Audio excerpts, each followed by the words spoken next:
This is the Bears Barroom Radio Network, and the following program is brought to you by the Verdoliak Law Group, fighting insurance companies since 1963, and TickSplits.com. TickSplits.com, no service fees. The price you see is the price you pay.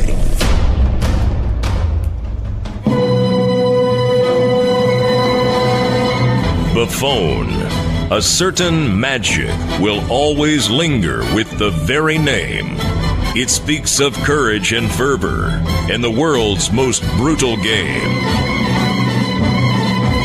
55, worn by Doug Buffone, a Chicago Bear through and through. He demanded excellence of himself and anyone wearing navy blue. You tell me what's going on. This is moronic. We're going to get our whipped all the way down the line. I want somebody to get kicked in the and get out there and play. You're getting paid to play this game. And play it right. I don't mind you getting beat. I got my whipped many times. But I tell you, I took somebody down with me. You are a professional team. Act like one, for God's sakes. Football fans, this is Buffone 55. The John Buffone Show. Hello and welcome to another edition of Buffone 55, the John Buffone Show. I am the 2019 version of John Buffone. Barflies, hope you're having a festive start to the year. Doesn't get any better than beating the Minnesota Vikings on the road and keeping them out of the playoffs. And how about that 12-4 regular season record? How about that? That's your Chicago Bears. And that's what we're going to be going into Sunday to end the year. And we're preparing to meet the Philadelphia Eagles for their first playoff match since January 23rd of 2011. It's been a long 8 years. Barflies, the Bears are in the playoffs. I can't state this in a more intense tone. Joining me shortly will be Holly Seymour of ESPN 97.5 in Houston. She's a gambling expert and a backer of those Philadelphia Eagles. Some of you have interacted with her on social media, so this should be a fun time. But first, my producer, Aldo Gandia, and I have some business to take care of. Aldo, did you ring in the new year with Dick Clark and Jack Daniel? Did you even make it to midnight? You know what?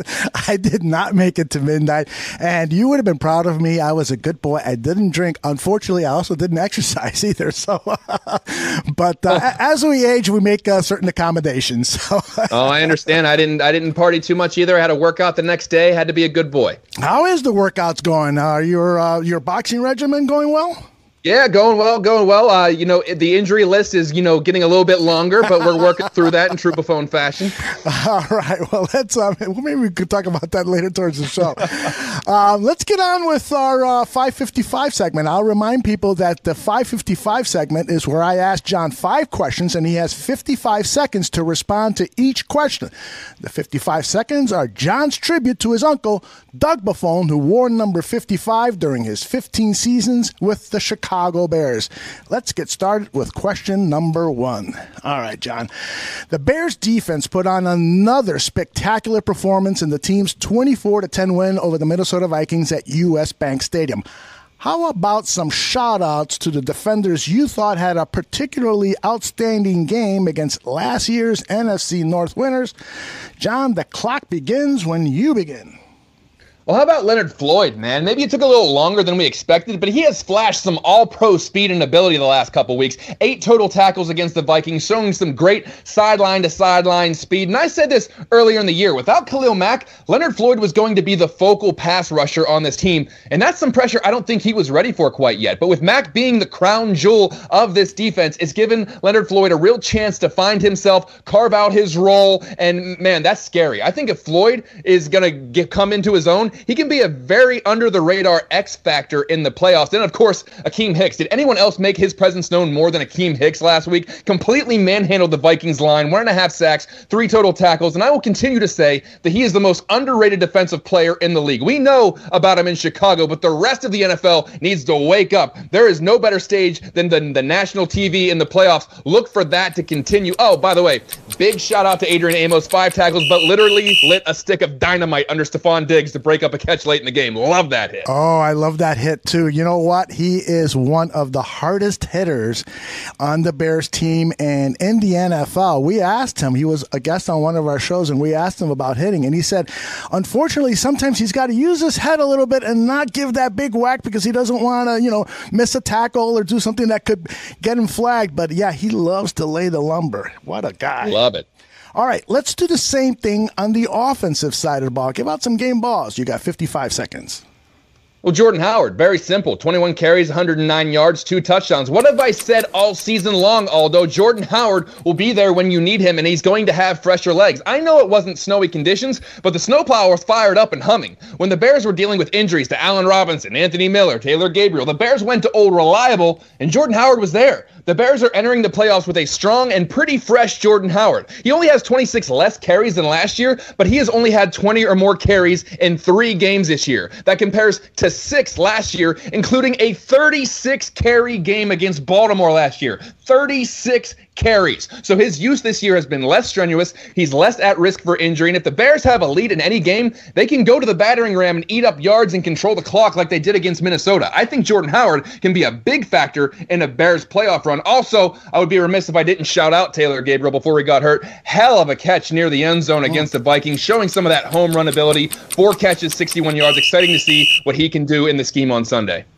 I know that Holly's microphone is muted, but I can sense that her teeth are chattering with concern about her Eagles. Oh, I'm sure. All right, we go to question number 3.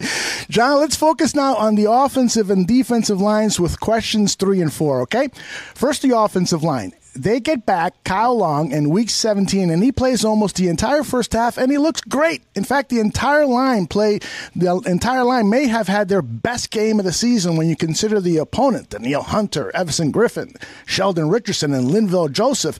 Now, there were concerns several weeks ago about the run blocking, but that's changed. Evidence of that is Jordan Howard's numbers. As you mentioned, over the last 5 games, he's had 88 carries for 399 yards, about a 4.53 average. So can we put to bed any concerns about the O-line and say that the O-line coach, Harry Houston, has these guys ready for a long playoff run? 55 seconds. Well, getting Kyle Long back in week 17 where he can get some work in before the playoffs is pretty great timing. He should be good to go.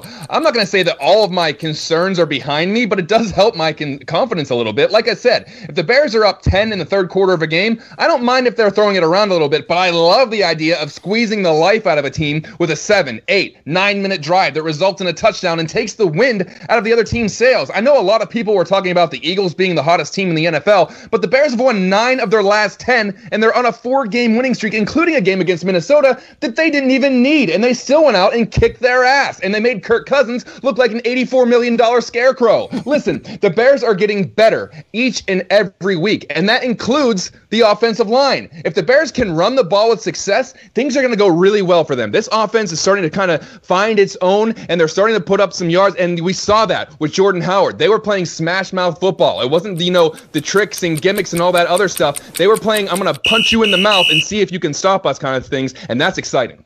That is exciting. All right, let's look at the other side of the line. We have Akeem Hicks, Eddie Goldman, Bilal Nichols, Jonathan Bullard, Roy Robertson-Harris, and Nick Williams as the 6 men responsible for those 3 defensive line spots. What kind of medal do these players deserve for their work in the trenches? You got 55 seconds. Well, I was talking about Akeem Hicks being underrated in the national eye, and the whole D-line is basically underrated. These guys can blow up any offensive line in the league, and they're vital to the defensive success of this team. They are the stone wall that runners run into. They cause havoc. They let linebackers like Roquan Smith and Danny Trevathan run free, who are incredible in their own right, by the way, and they deserve just as much, if not more, credit for the success. Khalil Mack has the spotlight, rightfully so. He's an absolute monster who throws linemen with one arm, but Bilal Nichols has been an incredible find. Eddie Goldman is showing that he deserved every dollar of that new contract. By the way, remember when people were all like, oh, Eddie Goldman who? The Bears signed him to 4 years, $42 million? They're taking shots at Ryan Pace, calling this stupid, Well, the Bears just locked up a 24-year-old bulldog for the next 4 years. A big piece of your defense is there for 4 more years. I love the commitment to the defensive line, and they're not going underappreciated in Chicago, and soon enough, they're going to be appreciated nationwide. Awesome work. Now, the last one before we bring in your guest, Holly Seymour. Nancy Armour over at the USA Today wrote that the Bears did themselves no favors by keeping their starters in the game and beating the Vikings Sunday. She claims that the team would have been better off losing the game and facing the Vikings at Soldier Field instead of an Eagles team that has won 6 of their last 7. She adds that the Eagles coach Doug Peterson knows pretty much all of Nagy's tricks. The two have been working together in Philadelphia and Kansas City under Andy Reid, so they have a long history together. So what say you about Nancy Armour's opinion on this? You got 55 seconds. Well, that's great and all, but I don't care. I think a defensive coach like Mike Zimmer in Minnesota, who would be facing Chicago for the 3rd time this year, might know a little bit about Chicago's game planning too. On the flip side, doesn't Nagy kind of understand the Eagles' offense then? Is this a one-way street? I don't get how this would be a colossal advantage for Philadelphia. Last week, I said I wanted to play the Eagles. After seeing the Vikings play, I can see why folks wish Kirk Cousins was coming back to Chicago. But I asked, and I received. And if you're of the mindset that the Bears can legitimately contend for the Super Bowl, which I am, then it shouldn't matter who they play, especially in the wildcard round when you're at home. The Eagles are not going to be a pushover, but if you think the Bears made some kind of crazy mistake by beating Minnesota, I can't get on board with that. I know Nick Foles won a Super Bowl and he has a grasp on the Eagles offense, but they've been beaten to hell and back this season, and I'm not sure they've seen a defense quite like the Bears during this hot streak. I didn't care who they played. I have enough confidence in this team to beat the Vikings, the Eagles, whoever, the Harlem Globetrotters. I'm not saying that out of arrogance. I just want to see the Bears in a playoff game, and I got it. And I don't want to play any head games or tricks or anything else to say, well, if we play this team, then we play this team. I don't care. Let's smash somebody in the mouth and set the tone. Speaking of set the tone, she's a gambling expert with a serious passion for the Philadelphia Eagles. From ESPN 97.5 in Houston, we welcome Holly Seymour to Buffone 55. Holly, from every Bears fan in the country, we just like to say, you're welcome. How you doing? Hey, guys. Thank you again. I'd like to say on behalf of all of Philadelphia, we thank you. Yep. Well, I'm sure there's not going to be any love lost come Sunday, but in the meantime, yeah, we'll be cordial. Now, obviously, you are a big Eagles supporter. What was your Sunday like, having one eye on the Birds playing Washington and then one eye on the Bears playing the Vikings? Well, it was really stressful. It kind of felt like my Super Bowl all over again. No, I wasn't really worried about the Eagles and Washington because everybody knows the Redskins don't count. And we knew that Philly was going to go in there, guns fired and ready to go. I kept watching you guys' game, and I was like, oh, my gosh, what are they going to do? Are they going to take the easy route? Are they going to sit their starters at halftime like everybody's saying? Are they going to go for the Vikings because they know that the Vikings, they can beat them easily next week? Or are they going to step up to the plate, and are they going to take the challenge and welcome Philly? So I was really nervous because first half the score was a little too close for comfort, but I was like, hey, they came out, they took the challenge, and that's why I respect you guys. That's pretty dope. You took the good route. Well, we do what we can. We usually take the high road in Chicago. Now, I got to ask you, how amazing has this run been for the Eagles when many left them for dead once Carson Wentz yet again got hurt and Foles had to step in? It's kind of hard to describe. I mean, coming into the season, Philadelphia's already was banged up, and it just kept getting worse every single game. Our players were literally dropping like flies. I made a comment that I think it was like the DPS when you go into the injury room over there, into the training room. You have to take a ticket and like sit down. So, I mean, to see this team make the playoffs with 35 different players on defense, 25 starters, and 10 different cornerbacks. I mean, just like John Clark reported, it's unbelievable. So, and that brings me to the quarterback position in general, which has been in the spotlight for Philadelphia for the last couple of weeks. God. What is the feeling amongst Eagles fans when it comes to the quarterback position? Nick Foles is most likely gone after this year, but do some actually prefer Foles to Carson Wentz as their quarterback, and why? This is the one question that I've been dodging left and right. I get the calls all the time, and I'm like, I hate it because you're just so torn. I mean, the current feeling, if you were to ask me, like right now, current feeling, I would say if it's not broke, don't fix it. I mean, Foles has the chemistry, the ability to spread the ball around. If we continue to roll, even if Wentz is cleared, you got to keep Foles in. Wentz will be back next season, and if I could, I would get rid of the entire starting secondary that's in the IR right now, and I would keep that cap money for Foles. But I can't. I know that's not going to happen. Now, however, if Foles was to take the Eagles all the way back to a Super Bowl again, then we would really have to discuss it more, because then there'd be some issues. Yeah, how often do you see a quarterback with 2 Super Bowls back to back, and then they're like, "All right, see ya, thanks," and they just kind of cut ties with them? That's probably not going to happen. Now, Foles looks like he's going to play. He got cleared to play. Does that rib injury he sustained last week concern you going up against a defense like Chicago's? Okay, well, everybody knows Khalil Mack's a little scary. But I think as long as Philly's O-line plays the best game of their lives, he should be okay. And I've studied film on Sudfeld, too, so I have confidence in all of the backups that the Eagles have. Of course, I don't want it to go that far, but I think that Foles will be okay. No, trust me, Chicago would love to see Nick Sudfeld in there. I think that'd be just fine with us. Now, granted, he's probably a very capable athlete, but we'd like to see the third stringer in there against Khalil Mack and company. A lot has been made about playoff experience in this game. Even though the Bears have players and coaches that have been to the playoffs before, some national pundits are saying the Eagles are playing with house money and they are the team with less pressure. As a defending Super Bowl champion, is it really possible to have less pressure than a team that's kind of ahead of schedule a year and they just came to success quicker? The key phrase here, as the defending Super Bowl champion, yes. I would say we've tasted the Super Bowl, and we're playing with the practice squad's practice squad. We're missing so many players across the board on both sides of the ball. The pressure's definitely on the Bears. I mean, this is y'all's year, make or break. We're just lucky to be here, so we'll take what we get. Well, that's one way of looking at it. Of course, there's not going to be pressure. I guess if you're thinking about, well, we're lucky to be here kind of thing. We're talking to Holly Seymour of ESPN 97.5 in Houston. Holly, if the Eagles are going to win this game, I'm going to give you one of those questions you see on a high school test. If the Eagles will win this game, they absolutely have to blank. What's the one thing they absolutely have to do if they want a chance in this game? Time clock. A big misconception in the NFL is that you have to run the ball to control the clock. Doug Peterson has came up with a passing scheme to manage the clock just as effectively as the run game.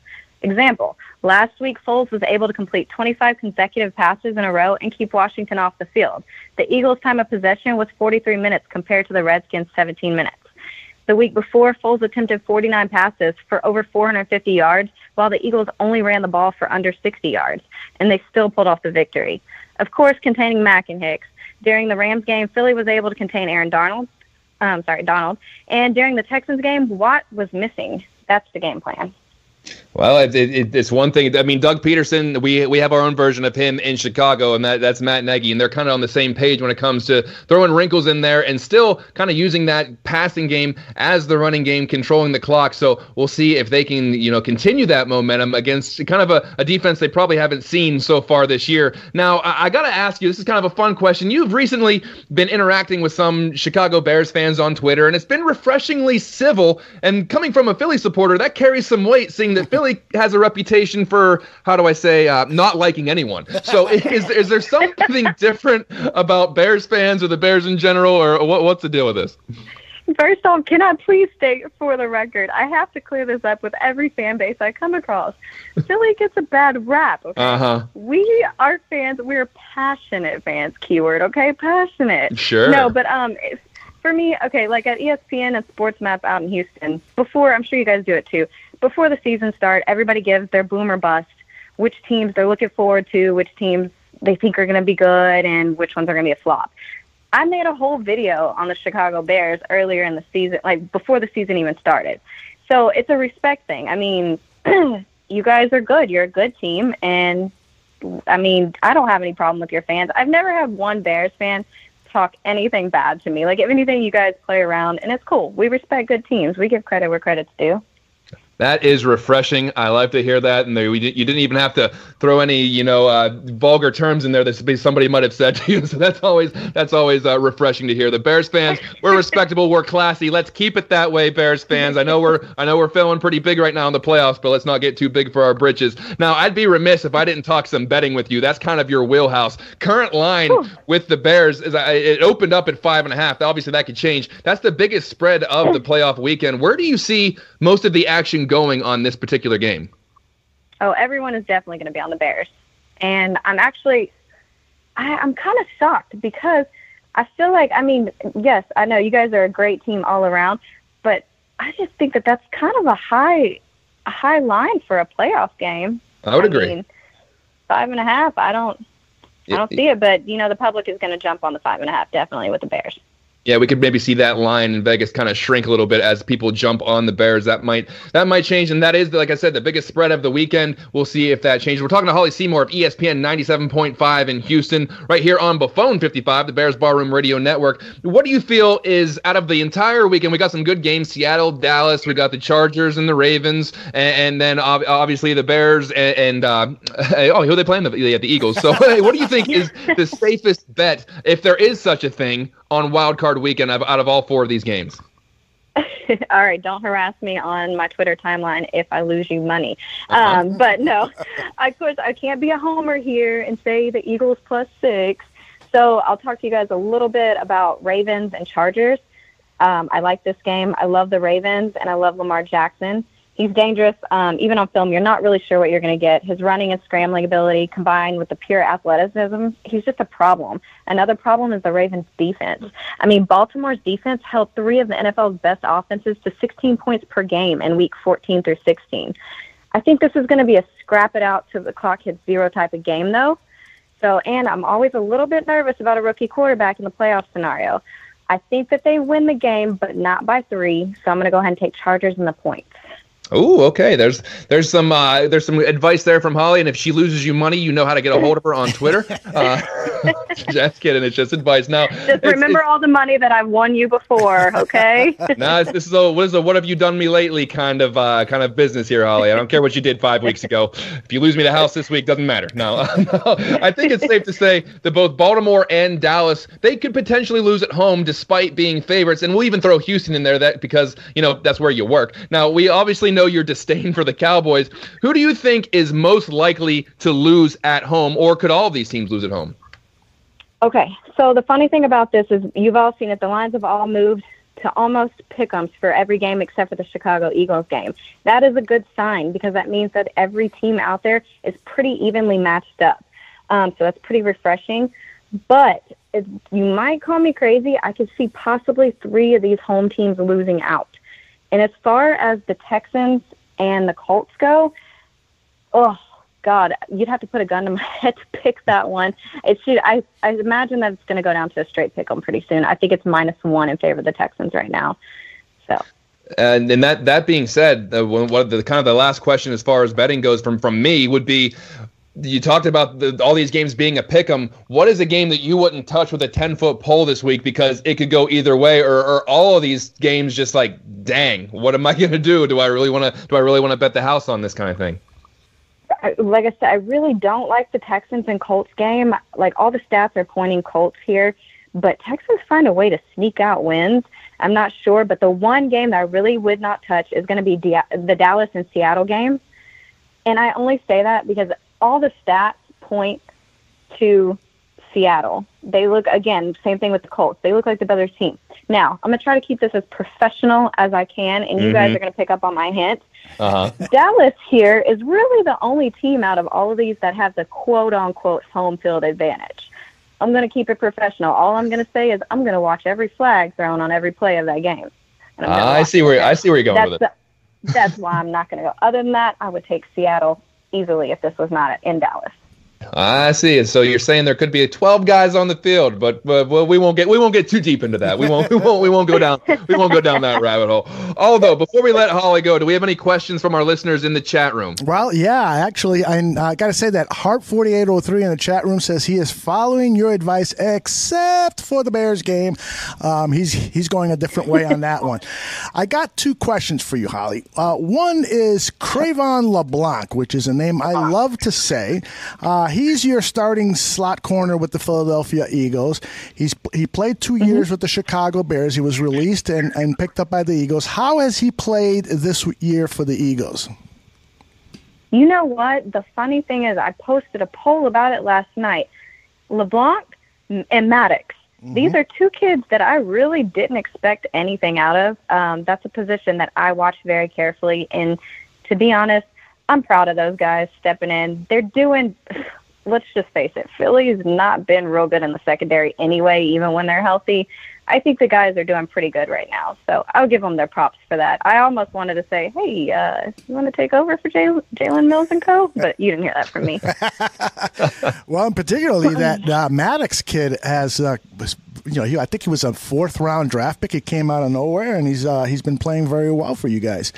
So my second question is, of the guys that are injured for the Eagles, which one concerns you the most outside of Nick Foles? And let me give you the list of players who participated in practice today but had limited participation. There's Fletcher Cox with the knee injury. There's center. He will play. Okay. I will kill him. I will get on that field and make him play. Go ahead. Continue. And I bet all of these guys will play, but my question is, which one has an injury that might concern you the most? So I'll go on with Jason Kelsey. He's got a knee. Jason Peters, the offensive tackle, all-pro offensive tackle, has a quadricep. The offensive guard, Isaac Sumalao, I think I'm pronouncing that incorrectly, but close enough. Good luck. And wide receiver Mike Wallace. Which of those might concern you the most? First off, Mike Wallace is completely irrelevant to me. But anyway, I'm gonna go Peters, man. I need my O-line. And God, I think he's in his last year. I'm like, I love that guy, but you gotta go, man. He stays on the IR, or like he'll get back and then he's like, every little thing bothers him. He gets a paper cut and he's out for 15 games. So, but I do need him, and that concerns me the most. I would really, really need him out there today, Sunday. You know, Crayvon LeBlanc, speaking of which, I thought he was on the Bears. I think it was about 3 or 4 weeks. I thought Crayvon LeBlanc was the guy from Friends. Turns out that's Matthew LeBlanc. And he didn't. So that shows you how much I paid attention to Crayvon LeBlanc when he was playing with the Bears. Now, and obviously having Peters in there, that's they're going to need a little bit of help against the Bears' defensive line. So, yeah, I think I'm on board with you that he needs to play. Now, Holly, before I ask you for your final score prediction, I want you to tell everybody how they can connect with you on social media. They can listen to you. They can read your stuff, listen to your stuff. How do they get a hold of you? You guys can, my main outlet right now is go ahead and follow me on Twitter, XOHolly. I do have a gambling show on ESPN 97.5 Houston. If you're not local, you can always podcast it, and I tweet out those links as well. So that's probably the best way to find me. Awesome. Now, final score prediction. Remember, all the Bears Nation is listening to you. Hey, Bears Nation, I love you guys. I'm going 2014 Eagles. Oh, come on, 2014 Eagles. All right. I mean, I wouldn't expect anything less from you. You bleed green. You're a supporter of the Eagles through and through. I can respect that. Now, Holly, thank you so much for being on. That's Holly Seymour of ESPN 97.5 in Houston. Good luck to you, but not so much good luck to you. We'll talk to you down the road sometime. Thanks so much for having me, guys. Goodbye, absolutely. See y'all on Take Sunday. care. Bye-bye. Yep, sounds good. Bye-bye. Aldo, you know what that means?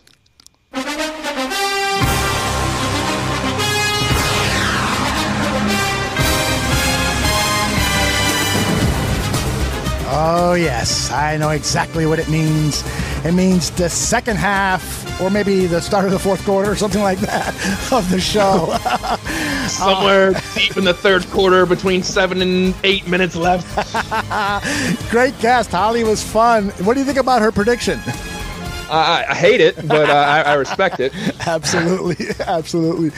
It will be interesting to see if the Eagles can come into Soldier Field and post, was it 20 points that she said? That's 2014, that'll be interesting to see if they can do that. Interesting. Well, okay. Let's get on with the second half for 5:55. Question number one, as mentioned earlier, Nick Foles has been cleared to play Sunday, although he was a limited participant in practice today. He's 9-2 as the Eagles starter over the past 2 seasons, including the playoffs. Foles comes into the game with these sore ribs. Now, if you're Vic Fangio, are you blitzing Foles to tenderize those ribs a bit? Or because the Eagles rely heavily on that short passing game, do you rely more on the 3- and 4-man rushes to get to Foles and play that kind of bend but don't break defense that Fangio has played for a considerable part of the season? You've got 55 seconds.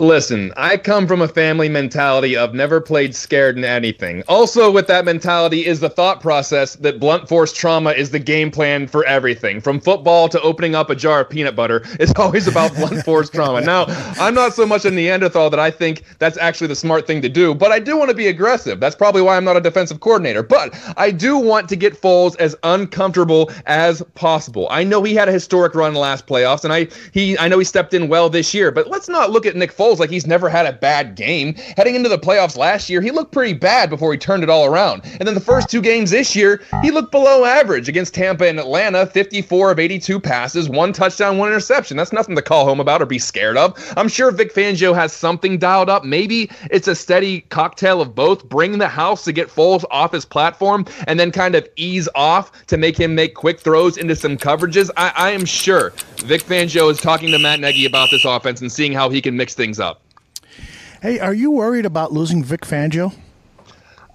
You know I am, but from what he's interviewed for head coaching jobs before, and I know that he hasn't interviewed well for a lot of these things, and I know that he's a fantastic coordinator. I would hate to lose Vic Fangio, but there's some names out there that could potentially step in. The first one that came to mind was Todd Bowles. I think he has a relationship with Nagy. He could maybe step in and do it. I do not want to lose Vic Fangio. I do not. I'd hate to see it, but I think there's some there's some coaches out there that could maybe step in. And Isaiah Robles in the chat room asks, are you concerned about Eddie Jackson not practicing today?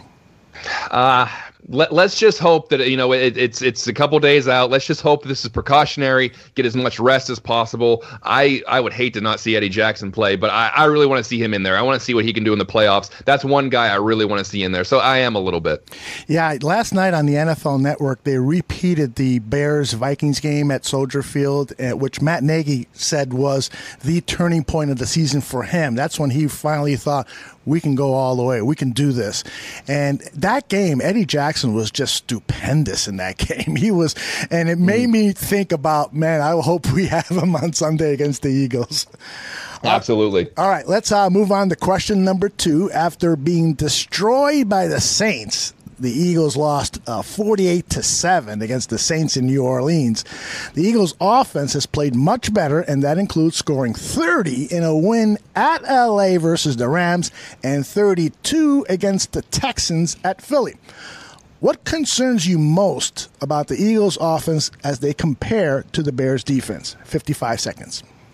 Well, it is that short passing game you talked about. If it's a snap and shoot kind of thing, there isn't much time to rush the quarterback, and we know the Bears DBs love to jump routes. They're aggressive. I love that. But that can create big plays, and big plays can set a playoff game on fire. So I just don't want to see those big home run plays given up to the Eagles and then give them any kind of momentum to make Soldier Field go quiet. They did a better job at containing the tight end position last week. Kyle Rudolph was held in check, but Zach Ertz is one of the best in the business, and that does concern me a bit. And then Foles has gotten his wide receivers better involved. Alshon Jeffrey, everybody knows that name, has a really good connection with Nick Foles. Nelson Aguilar has come on recently, 3 touchdowns in his last 2 games. So there are some things that concern me, but containing big plays is amongst the biggest. Try to make them nickel and dime you down the field the entire way, and eventually the defense will step up and make a play. Do not give up those 30, 40, 50-yard plays that can really just take the crowd completely out of it. Yeah, and the Bears have been really good at not allowing those explosive plays. I've got to check the stats on that. I bet they're among the league's best. A couple of questions here in the chat room. Ace Daniels wants to know, would you go for 2 after every touchdown on Sunday or go for the extra point? That's kind of an interesting question with the... Well, no, because it almost seems like it's about the same amount of odds of doing both. I mean, you probably have just as much odds of making the 2 anymore as you do as Cody Parkey making the extra point. So go ahead, go for 2, be aggressive. Go ahead and two touchdowns give you 16 to Philadelphia's 14. That's fine. Maybe I'm just being a victim of the moment, and I'm not exactly in Cody Parkey's fan club right now. But yeah, sure, go for 2, get the points.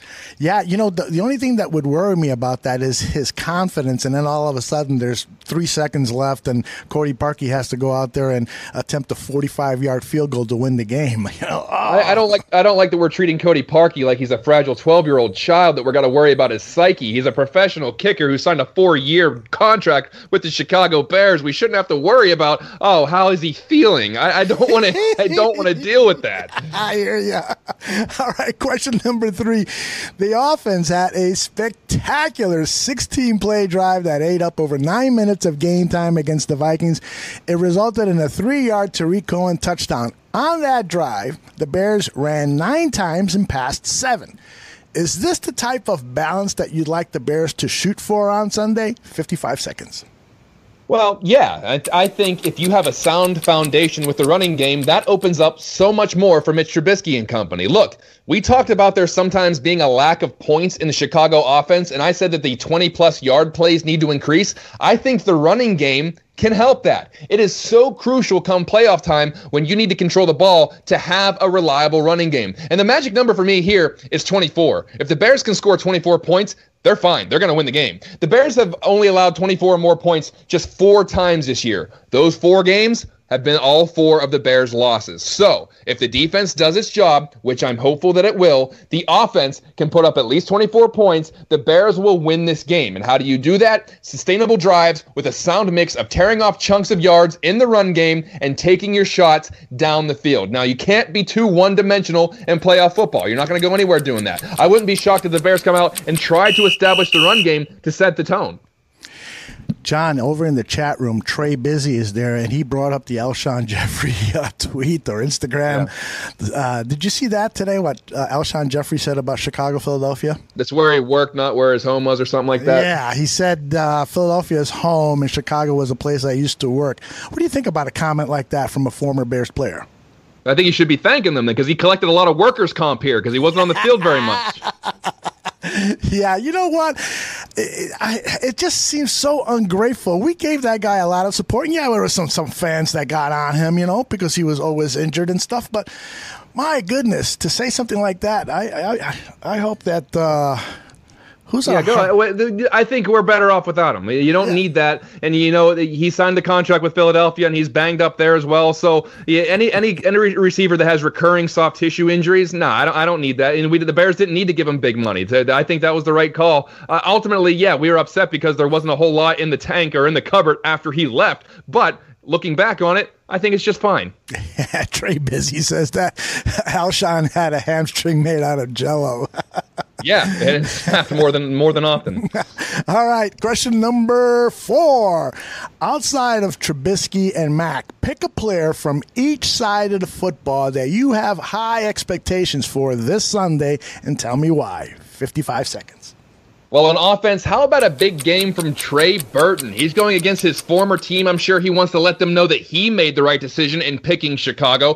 And he could be the security blanket down the stretch if the Bears need to pick up a crucial first down or 2. He's had 54 receptions this year. We thought maybe he'd have a bit more, but he also has 6 touchdowns. And I think it's important for him to not get lost in the sauce this week. I think Trey Burton takes it to his former team and has a pretty good game. On defense, I always like to watch the safeties play. So if Eddie Jackson plays, I'd love to see him make a play and Adrian Amos, but I am so excited to see what Akeem Hicks does in this game. He is such a force, such a character, such an inspiration for me to run through a wall. I want to see him blow up the offensive line. I want to see him screaming. I want to scream. I want to get pumped up watching him stonewall the running back time after time after time. God, I love this defense, man. I want to see everybody play. I have high expectations across the board. I want to see Khalil Mack rip somebody in half. I want to see Danny Trevathan make a big hit. I want to see Roquan Smith running back and forth to the sidelines. I want everybody to make a play.